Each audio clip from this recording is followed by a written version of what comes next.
es la gloria, para ti es toda honra, aleluya. Temprano yo te buscaré.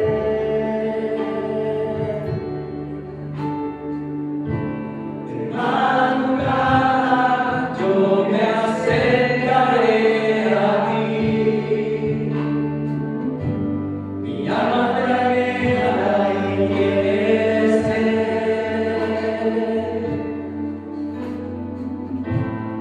para ver tu gloria y tu poder. Mi socorro has sido tú.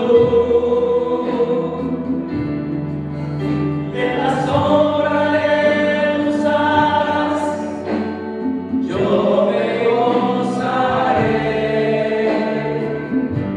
Mi alma está pegada a ti, porque tu diestra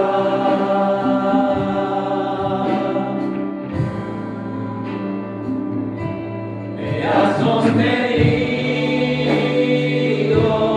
oh, tu diestra me ha sostenido.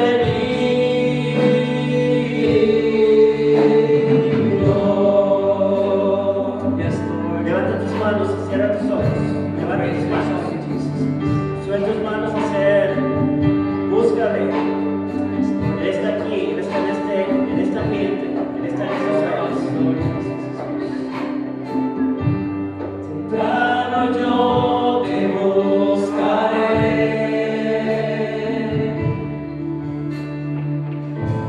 De madrugada yo me acercaré a ti. Mi alma te anhela y tiene sed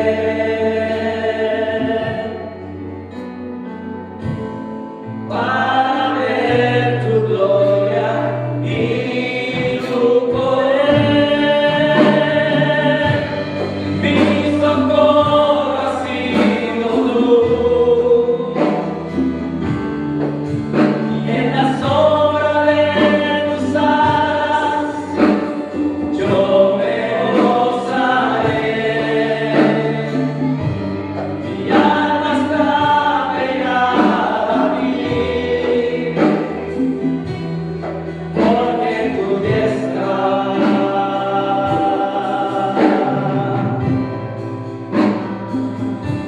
me ha sostenido, oh, tu diestra me ha sostenido.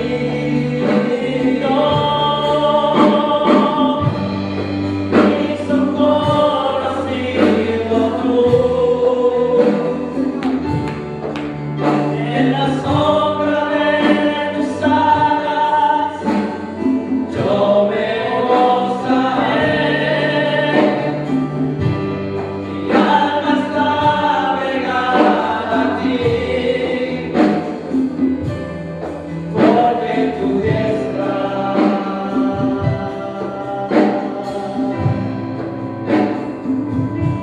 me ha sostenido, oh, tu diestra me ha sostenido.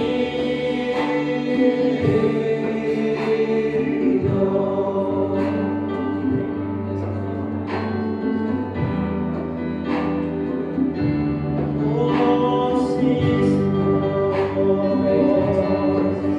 Oh, sí, Señor. Me has sostenido, Señor.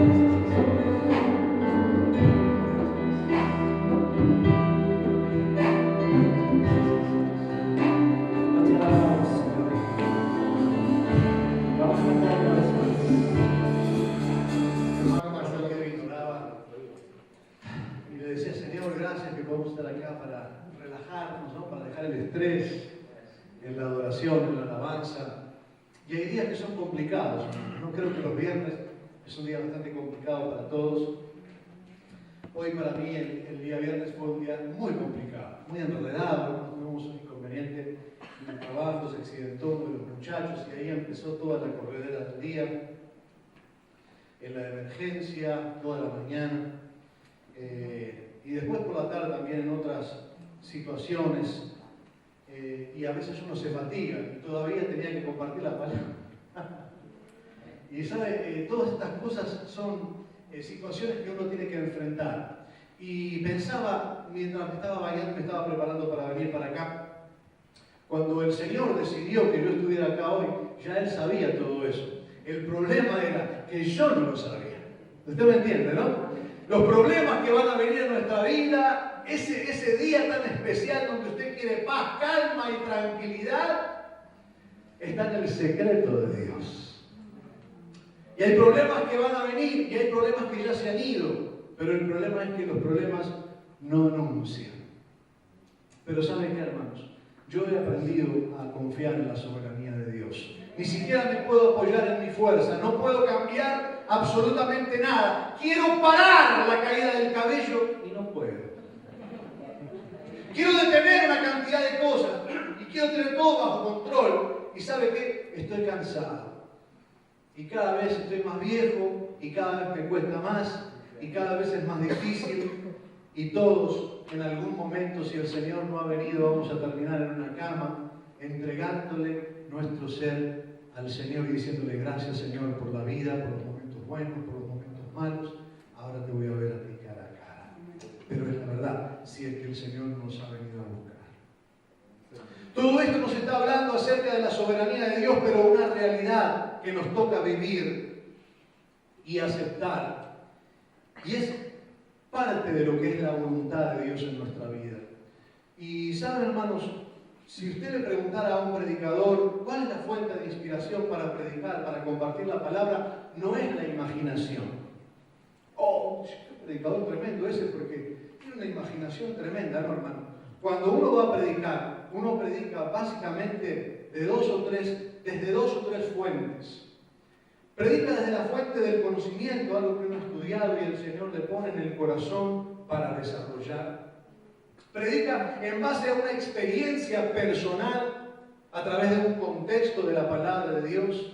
Comparte una palabra de algo que se ha hablado, de algo de lo que usted ha hablado con alguna persona, tal vez en una sobremesa, como es el caso de hoy, o algo que el Señor te muestra y te revela en oración.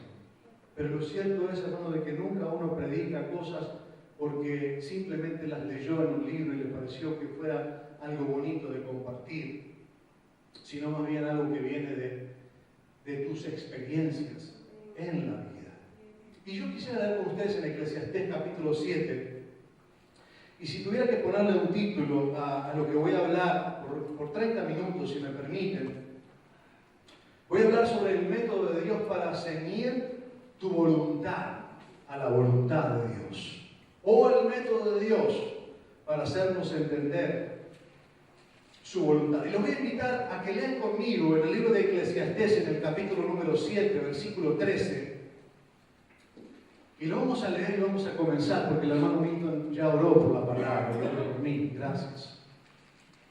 Gloria al Señor. Y creo que es un tema muy interesante. El tema de la voluntad de Dios en la Biblia es un tema muy amplio. Podríamos traer enseñanzas y enseñanzas desde diferentes perspectivas. Por eso es que yo quisiera rápidamente hablar hoy acerca del método de Dios para formar en nosotros su voluntad. ¿O cómo hace Dios para seguir mi voluntad a su voluntad? No es una tarea fácil de Dios, muchísimas veces. Tienen ustedes allí Eclesiastés capítulo 7, versículo 13. Y vamos a leer también el versículo 14. Dice así la palabra de Dios. En el nombre del Padre, del Hijo y del Espíritu Santo. Cuando dicen gloria a Dios. Puede ponerse de pie un poquito y después se sienta para entrar en calor, ¿no? Gloria a Dios. Miren lo que dice la palabra de Dios. Dice, mira la obra de Dios, porque ¿quién podrá enderezar lo que Él torció? Mira la obra de Dios. ¿Quién podrá enderezar lo que Él torció? Y el versículo 14 dice, en el día del bien, goza del bien, Y en el día de la adversidad considera. Dios hizo tanto lo uno como lo otro, a fin de que el hombre nada halle después de él. En el día del bien goza del bien, y en el día de la adversidad, ay, me lo sacaron, ¿no? Y en el día de la adversidad, verso 14. Trancó el dedito ahí, ¿eh? Y en el día de la adversidad considera, ¿no? Goza también. Dios hizo tanto lo uno como lo otro, a fin de que el hombre nada halle después de él. Tomen sus asientos. Hermanos, el tema de la voluntad de Dios, rápidamente voy a decirles 5 cosas sobre la voluntad de Dios. O mejor, voy a hablar un poquito más acerca del texto. La referencia del texto, del versículo número 3, el primero que leímos, cuando dice, mira la obra de Dios porque ¿quién enderezará lo que Dios torció? En primer lugar está haciendo una consideración, una referencia a lo natural. Está hablando del cauce de los ríos. No hay ríos que sean derechos, ¿no es cierto? El cauce de un río, el río tiene su cauce. ¿Quién puede enderezar un río? ¿Cuántas veces han tratado de canalizar? ¿Cuántas veces han tratado de darle una forma que no tiene el río? Pero la madre naturaleza, dicen ellos, se encarga de darle el sentido. Absolutamente nadie puede contra el cauce de un río. ¿Quién puede enderezar las costas del mar? Cuando usted va a la playa, usted se va a encontrar de que en algún punto usted deja de ver lo que está viendo y usted va a ver una gran curva. Y en la Biblia se habla mucho acerca de las costas del mar porque Dios le ha puesto límite a todo esto. ¿Quién puede enderezar todos los paisajes? ¿No es cierto? Usted no puede hacer que todo sea llano o que todo sea montaña. Hay una diferencia y hay cosas que a la vista y al parecer y en la perspectiva están derechas o están torcidas. Ahora, en cuanto seguimos en la referencia natural, en cuanto a la vida, ¿quién puede cambiar el curso de la vida? La curva descendiente de la vida. ¿No es cierto, hermanos, de que hay muchas cosas que se van torciendo? Nosotros mismos, los seres humanos, ¿verdad? Cuando estamos jóvenes y fuertes, nos sentimos bien, pero van pasando los años y ya la curvatura va cambiando y la columna, ¿verdad? Y cada vez nos vamos encorvando más y más y más al punto que nos duele la espalda. Son cosas de la vida, de las circunstancias, pero son cosas, hermanos, que ya están establecidas y usted lo puede leer en el mismo libro de Eclesiastés. Pero en cuanto a nuestra vida individual, hermanos, tenemos que entender que hay situaciones duras que nos toca vivir, hay cosas que no podemos cambiar, que tenemos que aceptar, hermanos, que forman parte de esas cosas que están torcidas y que Dios las ha permitido de esa manera para probar nuestro corazón y para enseñarnos algo que solamente nosotros vamos a poder entender. ¿Cuántos quieren que la vida sea perfecta? ¿Cuántos quisieran tener el pelo negro, negro, negro, sin tener que utilizar absolutamente nada? O marroncito, o rubiecito. ¿Cuántos quisiéramos enderezar una cantidad de cosas que están torcidas y que cada vez se tuercen más y nos preocupa? ¿Me está entendiendo? Cuando la palabra de Dios nos está hablando acerca de eso, del versículo número 13, nos está hablando acerca de la soberanía de Dios, del absoluto control de Dios, para que nosotros recibamos la paz y la calma de saber una cosa, que si estamos en las manos de Dios, estamos en las mejores manos, porque no hay nada que se escape de la soberanía de nuestro Dios. Ah, no, pero hay que tener fe en eso y desafío. Por supuesto, pero ese es el desafío de Dios. Ese es el desafío de Dios, que podamos confiar en Él. En medio de esas cosas que nosotros decimos son imperfectas, en medio de esas cosas que nosotros decimos el mundo sería distinto, yo podría ser más feliz, yo podría sonreír mucho más si la cosa no estuviera de la manera en que está, pero si están de esa manera, gloria a Dios, Dios tiene un propósito.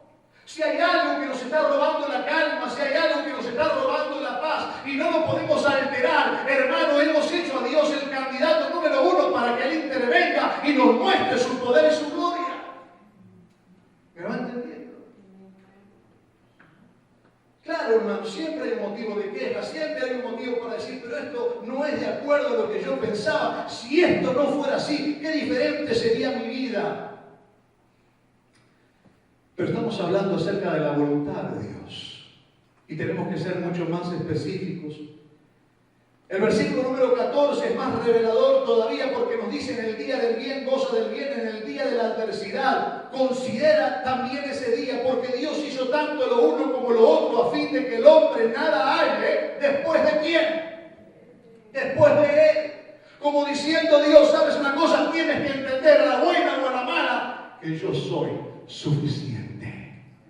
Gloria a Dios para siempre, aleluya. Hermano, teniendo o no teniendo, tenemos que estar completos y saber que Él es el más importante. Si tengo o no tengo, Él es el más importante. Y como decía aquel predicador, con zapato o sin zapato, gloria a Dios.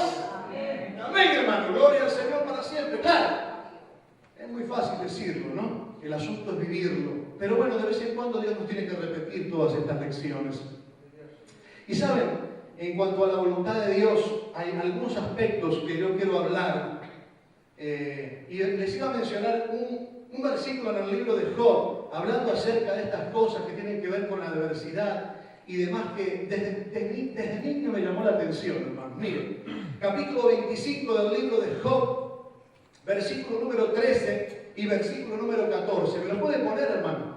Libro de Job, capítulo número 25, versículo 13 y versículo 14. Job 25, 13. 25, 13, Job. ¿No? Ah, es 26, perdón.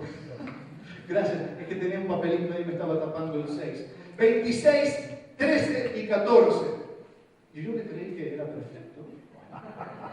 Job 26, 13 dice: su espíritu adornó los cielos, su mano creó, ¿qué? La serpiente tortuosa. Nos habla de cosas maravillosas. Dios adornó los cielos, Él hizo los luceros, Él hizo la luna, el sol, las estrellas. Pero nos dice en el versículo 13, y me lo lleva el hermano, me lo saca el hermano, no, dice: pero su mano creó la serpiente tortuosa. Y miren lo que dice el versículo 14, gloria a Dios. Dice: he aquí, estas cosas son solo los bordes de sus caminos, y cuán leve es el susurro que hemos oído de Él. Pero el trueno de su poder, ¿quién lo puede comprender? Job entendía que las cosas grandes de Dios lo hacen a Él Dios, pero que Él también ha creado la serpiente tortuosa y todo lo que eso puede llegar a significar. Y Él sabía acerca de eso. Aunque cuán leve es el susurro que hemos oído de Él, pero el trueno de su poder, ¿quién lo puede comprender? Otra vez hablándonos acerca de la soberanía de Dios. La voluntad de Dios, hermanos, es un tema que ha sido relevante en nuestra vida y de vez en cuando nos preocupa, y de vez en cuando estamos adormecidos espiritualmente, lo echamos en la gaveta, hermanos. Y como que no nos preocupa porque estamos tan entusiasmados haciendo lo que nos gusta hacer, que decimos: bueno, gracias Señor, soy tan feliz haciendo esto porque me gusta, porque me encanta. Pero hermano, de vez en cuando el Espíritu Santo viene a nosotros y nos dice: ok, te gusta, te encanta, perfecto, pero quiero que vuelvas otra vez al propósito y que entiendas que yo tengo unos planes y tengo una voluntad para tu vida. Y nos gusta jugar un poquito con las palabras, y los teólogos son expertos en jugar con los términos, con el griego, con la etimología. Y cuando usted estudia la doctrina de Dios, usted va a ver de que cuando los teólogos hablan de la voluntad de Dios, le van a dar una cantidad de adjetivos, y han utilizado dos expresiones que forman parte de un debate teológico, y que usted de pronto puede tomar una decisión hoy y decir: bueno, estoy de acuerdo, no estoy de acuerdo. Pero ¿cuántos han oído hablar de que existe el primer punto de la voluntad de Dios? Lo voy a decir en 5 minutos. Primer punto de la voluntad de Dios, el gran debate: voluntad perfecta y voluntad permisiva. Se habla de una voluntad perfecta, que es lo que Dios quiere, y por otro lado se habla de una voluntad permisiva. Ahora, hermanos, si hablamos de una voluntad perfecta, la voluntad perfecta de Dios descarta totalmente cualquier otra voluntad. Y usted dice: bueno, ¿qué pasa con la voluntad permisiva de Dios? Hermanos, ¿Dios está de acuerdo o no está de acuerdo? Cuando el papá le dice al hijo: no quiero que hagas tal cosa, ¿será que por dentro dice: bueno, si lo haces no importa? ¿Me está entendiendo lo que le quiero decir? Usted dice, bueno, pero en la Biblia se expresa la voluntad permisiva. Hermanos, la voluntad permisiva no es voluntad permisiva, es libre albedrío que el hombre puede tener de hacer o no hacer la voluntad de Dios. Pero no le digamos a Dios, Señor, yo estoy en tu voluntad permisiva, porque si lo pude hacer es porque en realidad estoy dentro de tu voluntad, no en la voluntad perfecta, pero en la voluntad permisiva. ¿Cuántos dicen gloria a Dios? Sí, hermano, porque con la voluntad permisiva podemos justificar una cantidad de cosas. Cuando Balaam le pregunta a Dios si él puede ir a ayudar, ¿verdad?, a maldecir a ese pueblo que era el pueblo de Dios, ¿qué le dice él a Balaam? ¿Qué le dice él? ¿Qué le dice él a la autoridad que lo vino a buscar? No me acuerdo del nombre ahora. Le dice, ¿sabes qué? Quédense acá tranquilos, que yo esta noche voy a ir y le voy a preguntar otra vez a Dios, a ver si Dios cambió de opinión. Que las 2 o 3 veces que Dios le dijo, ¿sabe lo que le dijo Dios? Bueno, andar. Bueno, andar. Ahora le pregunto yo, ¿era la voluntad de Dios que Balaam fuera? No, no era la voluntad de Dios. Y ahí es cuando muchos dicen, bueno, acá está la prueba, encontramos la prueba, voluntad permisiva. No era la voluntad de Dios. Le fue mal a Balaam, terminó mal, hermanos, terminó mal porque no entendió el corazón de Dios. Así que este gran debate se termina cuando vemos la voluntad de Dios a través del prisma de la palabra de Dios y todos los colores. Si no coinciden todos los colores en el prisma, hermano, es porque no es la voluntad de Dios. Si hay una nota que no está sonando bien y no hay sinfonía, es porque no es la voluntad de Dios. No hay voluntad permisiva, la voluntad de Dios es perfecta. Punto número 2 sobre la voluntad de Dios: es independiente de la voluntad humana. Y la voluntad humana es independiente de la voluntad de Dios. Hay quienes dicen, ay, qué ganas de hacer esto que tengo. Debe ser la voluntad de Dios porque tengo un sentimiento por hacer esto que tiene que ser la voluntad de Dios. Porque estoy feliz haciendo esto. No necesariamente. La voluntad de Dios es una cosa, mi voluntad es otra. Tengo que ceñir mi voluntad a la voluntad de Dios. No todo lo que yo siento de hacer es de Dios. Me voy a predicar la palabra al África. Si Dios te mandó, andá, pero si no te mandó, quedarte en tu casa, hermano. ¿Me entiendes? Me voy a mudar, me voy a cambiar de iglesia, voy a hacer esto, voy a hacer lo otro, porque a veces, hermano, parecemos nosotros los jefes de nuestra propia vida, porque estamos independientes de Dios. En tercer lugar, la voluntad de Dios se nos es revelada. No adivinamos la voluntad de Dios. La voluntad de Dios se nos es revelada. Primero por la palabra, y si alguien nos habla de afuera, es confirmación. Pero la dirección número 1 viene de la palabra de Dios. Número 4, sobre la voluntad de Dios. Tiene 3 posiciones. La voluntad de Dios, yo siempre me gusta comparar la voluntad de Dios con el semáforo.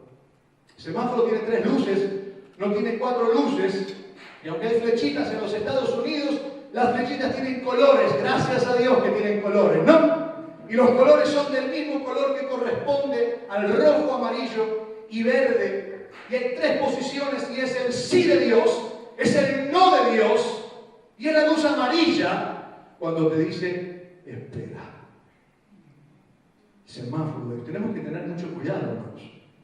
Amén. Si seguimos corriendo cuando Dios nos pone la roja, muy seguro, dolor de cabeza.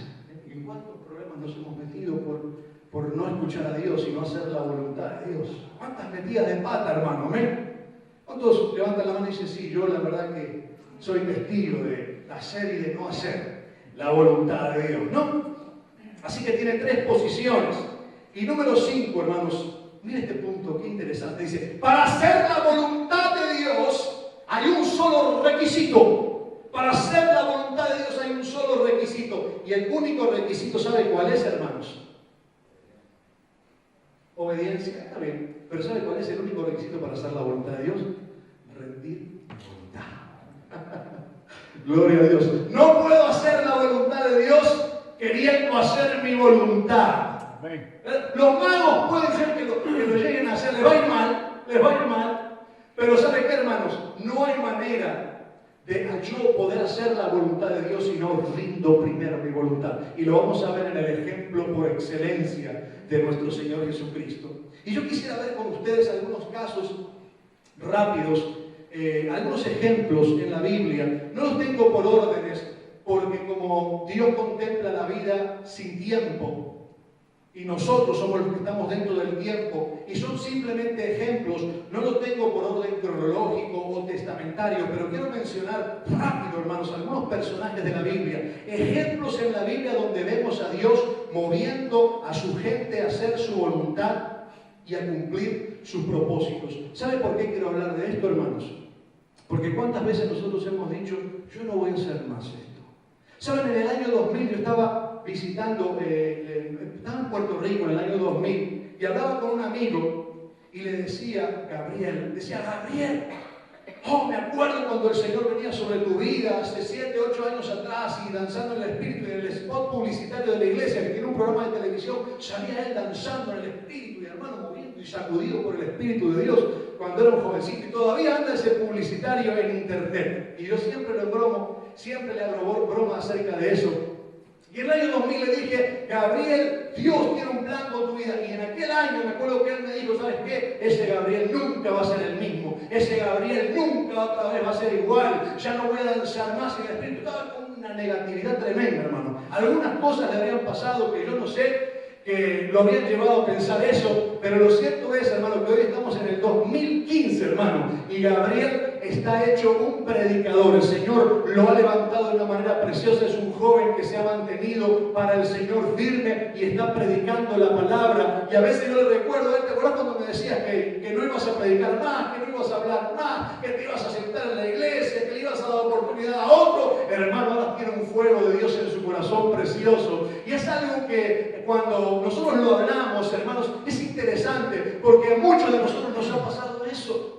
A mí también me ha pasado en algún momento de mi vida decir, bueno, Señor, yo no voy a predicar más. Me acuerdo por allí, por el año 2000, hablaba por teléfono con un amigo y le decía, mira, yo no sé, me voy a dedicar a una cosa, voy a dejar esto de lado, yo no sé lo que Dios tiene con mi vida y todo. Y él me dijo, me acuerdo en aquella ocasión por teléfono, me decía él, tú no sabes lo que Dios va a hacer en el futuro, tú no sabes cómo el Señor va a abrir puertas o qué es lo que el Señor ha determinado sobre tu vida. Hermano, mire, hoy estoy predicando la palabra delante de ustedes y me acuerdo siempre de aquella sensación que yo tenía en aquel momento. ¿Cuántas veces? ¿Y sabe por qué surgió este tema? Para hablarlo con ustedes hoy. Porque el fin de semana pasado estábamos con mi esposa en la casa de unos amigos y estábamos hablando con una hermana. Y en la sobremesa esa cristiana preciosa, ¿no? Que terminamos de comer y nos quedamos hablando del Señor, de los tratos de Dios. Son amistades de mi esposa, de allí de New Jersey, de New York.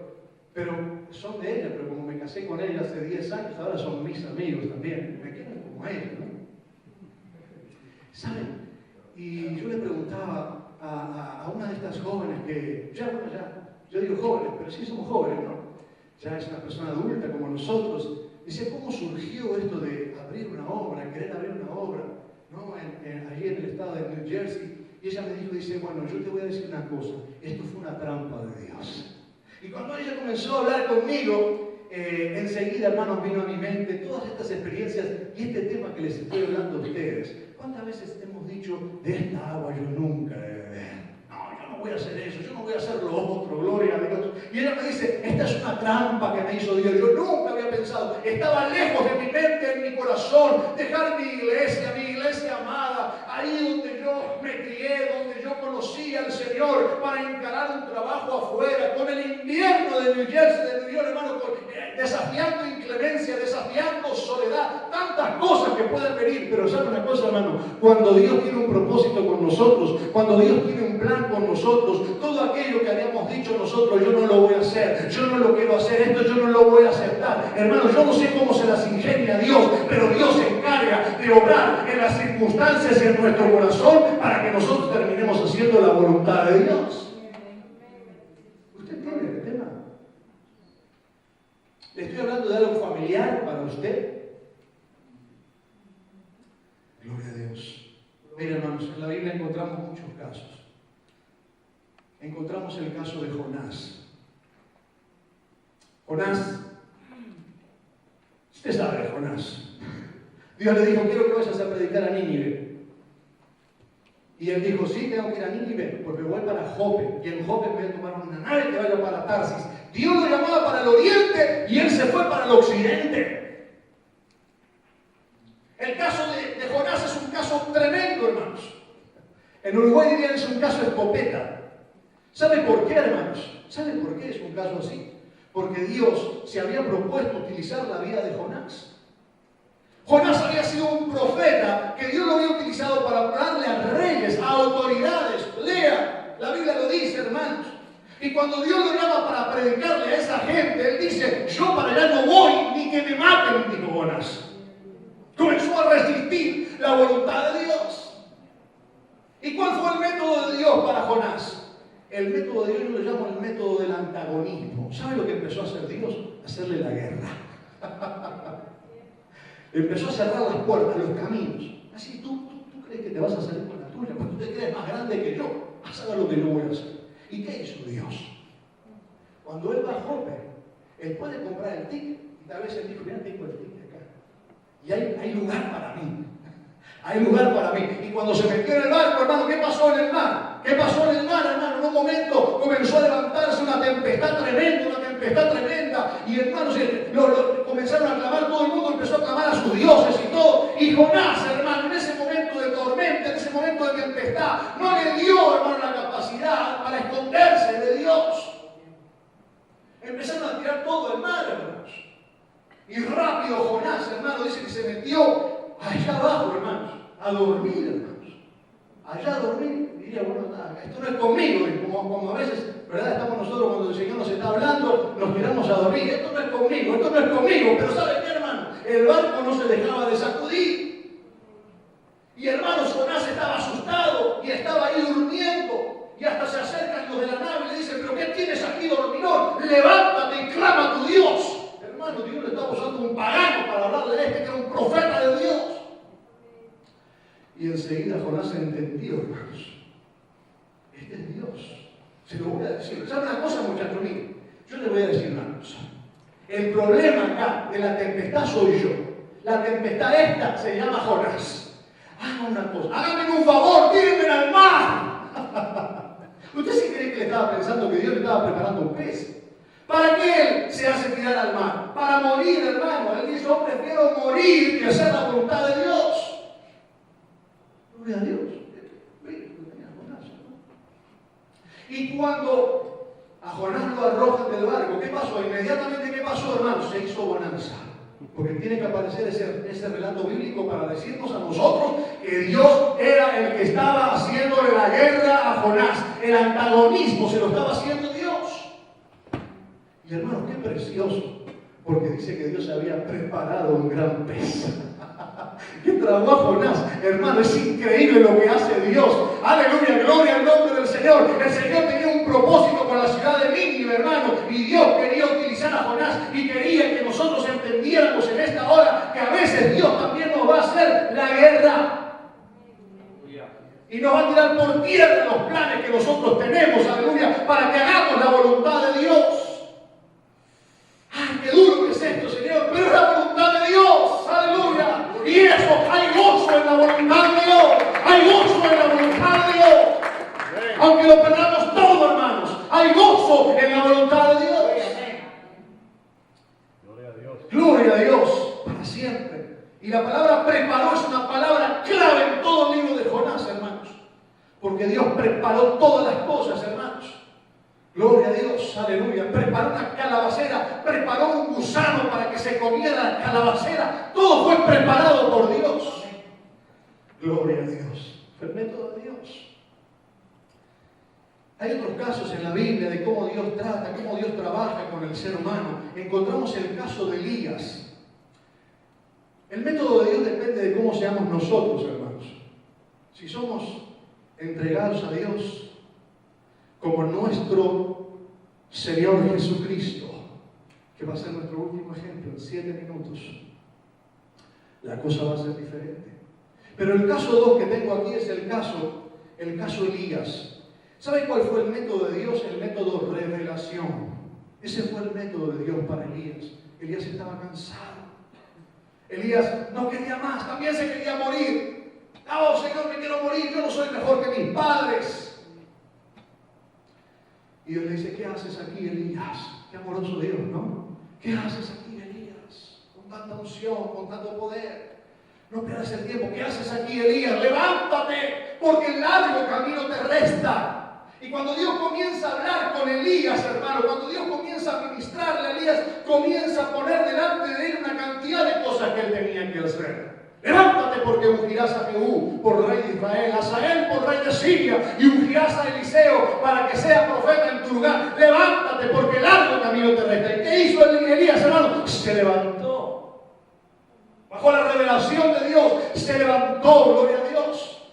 Pero Dios hizo algo precioso, hermanos, porque el Señor le dio una revelación de su gracia, de su poder, diferente a la que él conocía.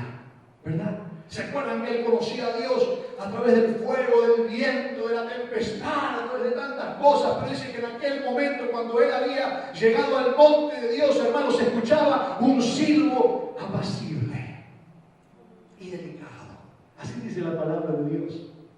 Gloria a Dios, aleluya. Y en ese momento él se tuvo que cubrir, hermano, porque era la gloria de Dios la que estaba en ese silbo apacible. Dios estaba tratando con la vida de Elías a través de revelación. Dios estaba tratando a través de esta experiencia espiritual. Dios tiene diferentes maneras para cautivar nuestro corazón. En esta noche, hermano, vamos a decirle a Dios: Señor, no importa el método que tú utilices conmigo. Señor, lo que yo quiero Señor, es hacer tu voluntad. Me quiero rendir a ti. Ayúdame, Señor, a seguir mi voluntad a tu voluntad. ¿Cuántos dicen amén a esta oración?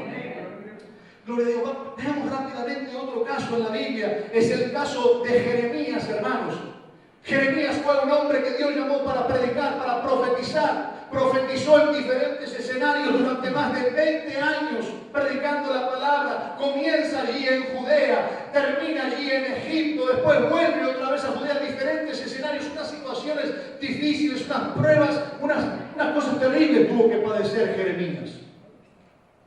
En un momento determinado, hermanos, allí la palabra de Dios nos dice en el capítulo 20 que hace una crisis y él dice: Señor, yo no quiero predicar más, yo no quiero acordarme más de tu nombre. A ver si el hermano dice, nos puede poner Jeremías capítulo 20, versículo 9. Es un versículo muy conocido, pero quiero que lo lleve a su corazón, que se lo lleve para su casa. Y dije: no me acordaré más de él, ni hablaré más en su nombre. No obstante, había en mi corazón como un fuego ardiente metido en mis huesos. Traté de sufrirlo y no pude. Gloria a Dios para siempre. Y más adelante dice: Señor, me sedujiste y fui seducido. Gloria a Dios. Más fuerte fuiste que yo y me venciste. Gloria a Dios. Él no quería predicar, pero era la voluntad de Dios. Él no quería seguir cumpliendo con ese ministerio, pero Dios lo había llamado a eso, hermanos. Y el método de Dios para la vida de Jeremías fue el fuego del llamamiento. Gloria a Dios, aleluya. Hermanos, ¿saben qué, hermano? Cuando tenemos apagado el fuego del llamamiento, se nos meten una cantidad de cosas en la cabeza, hermano. Gloria a Dios, aleluya. Pero cuando el fuego de Dios comienza a arder y el Espíritu Santo comienza a agitar ese fuego dentro de nosotros, gloria a Dios, aleluya, gloria a Dios. En ese momento, hermano, tenemos un deseo de hacer la voluntad de Dios. Y no, créame que no es suyo ese deseo, es que Dios está moviendo situaciones, circunstancias espirituales para que tenga esta experiencia. Hay muchos que están protestando, perdón. Voy a terminar rápido.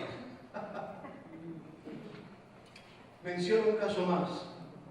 Tengo 35 casos más, pero voy a mencionar un caso más. Voy a mencionar el caso de Moisés.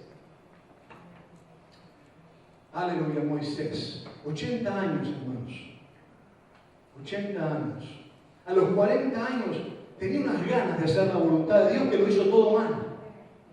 Vio ahí un egipcio, ¿verdad?, torturando a un hebreo, y agarró y mató al egipcio y lo enterró en la arena. Él dijo: estoy haciendo la voluntad de Dios, Dios me llamó a esto. Ahora, hermano, por causa de eso tuvo que huir al desierto por 40 años. Y ya estaba, hermano, él que decía: ya estoy pronto, listo para retirar, ya voy a recibir el seguro social. Ya estoy listo, Señor. Gracias por estos 40 años de bonanza. Señor, entre las ovejas, soy un hombre tan feliz. Gloria a Dios. Qué vida tranquila la vida de un pastor. Dice que estaba tan tranquilo él que se fue caminando y pastando las ovejas 3 días, hermano. ¿Saben dónde, cuando abrí los ojos, dónde estaba? ¿Dónde estaba? En el monte de Dios, en el monte Oreb. Miren qué lugar, hermano. Gloria a Dios. A los 80 años lo agarró Dios. 3 días después de pasear a las ovejas. ¿Dónde lo encuentra Dios? Lo encuentra en el monte Horeb, hermano. Gloria al Señor para siempre. Y desde allí, hermano, permite un milagro poderoso. Una zarza que comienza a arder. Y la sorpresa de Moisés es ver que esa zarza no se consumía. Porque las zarzas era normal verlas arder en el desierto por las arenas calientes del desierto. Pero esta zarza era diferente. Porque ardía y no se terminaba el fuego, no se consumía, hermano. Gloria a Dios. Y él se acercó y dijo, voy a ver esta visión. Y allí desde la zarza, Dios lo llama. Y desde la zarza, hermano, Dios comienza a poner una cantidad de cosas en su corazón. Y Dios comienza a tratar con él. Y tiene un diálogo con Moisés larguísimo, hermano. Usted lo lee ahí en la Biblia, fue larguísimo. Ese encuentro que Moisés tuvo con Dios, mantuvo ese diálogo con él por 2 o 3 capítulos. Y el método de Dios para Moisés, ¿sabe cuál fue, hermano? Yo le llamo el método de las respuestas claras a preguntas difíciles. Porque Moisés le hace 6 preguntas a Dios. Dios nunca le pregunta a Moisés, ¿qué es lo que vas a hacer? ¿Te gusta la idea de hacer este trabajo para mí? Dios no le hace ninguna pregunta. Pero Moisés le hace 6 preguntas a Dios. Él le dice a Dios, ¿quién soy yo? ¿Cómo lo voy a hacer? ¿No será que tienes que mandar a otro? Son 6 preguntas, 6 cuestionamientos. Pero ¿sabe lo que hace Dios? Dios le contesta cada una de sus preguntas. Dios trata con Moisés, hermanos, con un amor tan profundo, porque sabía que la tarea era complicada, pero que Moisés tenía la capacidad, el llamado de Dios para esa tarea. Sabía Dios que Moisés tenía la capacidad, porque Dios ya se la había dado, aunque él no sabía que él tenía ese potencial. No rechacemos la voluntad de Dios. Si Dios nos está llamando para hacer algo, que el desafío es muy grande para nosotros, no digamos están equivocando, yo no soy la persona, gloria a Dios, aleluya, porque si el Señor nos está llamando y si hay alguien que Dios inquietó para que tú hagas una tarea, es porque el Señor está detrás de todo eso. Más bien metámonos con Dios para buscar en Dios la fortaleza y la sabiduría para llevar adelante el propósito que Él tiene con nuestra vida. El método de respuestas claras. Quería mencionar el caso de Job, pero voy a terminar mencionando el caso de nuestro Señor Jesucristo. Saben, en el momento de Getsemaní, cuando se acercaba el momento donde Él tenía que alejarse del Padre, y donde el Padre tenía que abandonar a Jesús por causa del pecado de todos nosotros, de toda la humanidad, Jesús estaba en Getsemaní. Sabiendo que había llegado la hora de las tinieblas, Él se lo dice a los discípulos, ahora ha llegado la hora de las tinieblas, oren conmigo, intercedan conmigo. Los discípulos no entendían, estaban cansados, estaban agotados y cuando trataban de orar se dormían, pero el Señor estaba en una tremenda lucha espiritual. Y cuando Él se acerca al Padre, Él le dice, Señor, si es posible, pasa de mí este vaso. Pero que no se haga mi voluntad, sino que se haga tu voluntad, Señor. No quiero que se haga mi voluntad, sino que se haga tu voluntad. Gloria a Dios. ¿Y cuál fue la respuesta de Dios, hermanos? ¿Cuál fue la respuesta de Dios? ¿Sabe cuál fue la respuesta de Dios, hermanos? Dios envió a un ángel para fortalecerme, dice la palabra. El método de Dios para nuestro Señor Jesucristo fue fortaleza. ¿Saben? Y ustedes dicen, ¿por qué terminamos hablando acerca de esto? Porque, hermanos, a veces pensamos de que todo va a ser fácil, de que todo nos va a agradar, de que vamos a terminar haciendo la voluntad de Dios de una manera sin luchas, sin problemas. Gloria a Dios. Ojalá que todo el tiempo sea así. Y seguramente si hacemos la voluntad de Dios, vamos a disfrutar de esa voluntad perfecta de Dios. Porque Dios pondrá gozo delante de nosotros como delante de nuestro Señor Jesucristo. Pero ¿saben una cosa, hermanos? Lo cierto es lo que dijimos del punto 5 acerca de la voluntad de Dios. No podemos hacer la voluntad de Dios sin aprender a rendir rendir nuestra voluntad. No se predica de esto. Este no es un mensaje popular. No se predica de esto. Pero lo cierto es que tenemos que rendir nuestra voluntad como lo hizo nuestro Señor Jesucristo, para que sea hecha la voluntad de Dios. Gloria a Dios. Aleluya. Hermanos, que le podamos decir a Dios en esta noche, pase de pie. Estoy terminando. Que le podamos decir, Señor, yo quiero hacer tu voluntad. No viva con indiferencia o suponiendo, no, yo sé cuál es la voluntad de Dios para mí, yo no tengo que ver. Hermanos, la voluntad de Dios tiene que ver con tu vida de servicio, con tu vida de ministerio, con el propósito que Él tiene para tu vida. No habla de Rick Warren y del propósito que Él entiende en su libro. Hablo del propósito de Dios, del propósito individual que Él tiene para con tu vida. Gloria a Dios. Aleluya. Tal vez tú estás, aleluya, en esa situación, esa circunstancia, diciendo, bueno, yo nunca voy a hacer esto, yo nunca voy a hacer lo otro. Yo te diría a ti que tú hagas algo. Rinde a Dios eso que está en tu corazón. Y dile, Señor, si tú quieres, haz tu obra en mí, Señor. Y ayúdame a entender tu voluntad, a no ser duro como Jonás, a ser como Moisés, a ser como el Señor Jesucristo, a rendirme a ti, a entregarte a ti mi voluntad. Tal vez tú dices, bueno, yo estaba así antes también y decía no lo iba a hacer y ahora lo estoy haciendo. Aleluya, gloria a Dios. Tú entiendes lo que te estoy hablando. Pero vamos a orar, hermanos, para que esta palabra que hemos hablado sea una realidad en nuestra vida. Allí donde tú estás, te invito a que ores. Ores a Dios. Padre, te adoramos y te bendecimos en esta preciosa noche. Gracias por tu palabra. Gracias por el pensamiento de tu palabra. Gracias por tu voluntad en nosotros, oh Dios. Gracias porque es relevante la voluntad de Dios y el conocimiento de la voluntad de Dios en nuestra vida.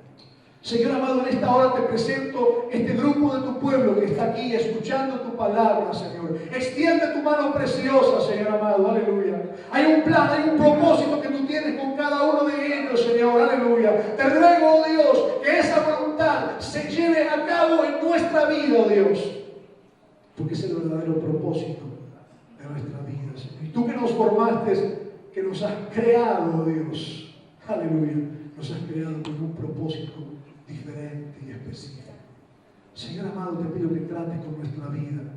Pero es una oración de todos nosotros en esta hora, Señor, que nos ayudes sobre todas las cosas a rendirnos a ti, Señor. Oh Dios, ayúdanos, Padre, porque la única manera de hacer tu voluntad es entregándote nuestra voluntad a ti, Señor. Te entregamos a ti nuestra voluntad. Puedes decirlo allí, Señor, te entrego mi voluntad. En tus palabras puedes decirlo, Señor, te entrego todo lo que soy.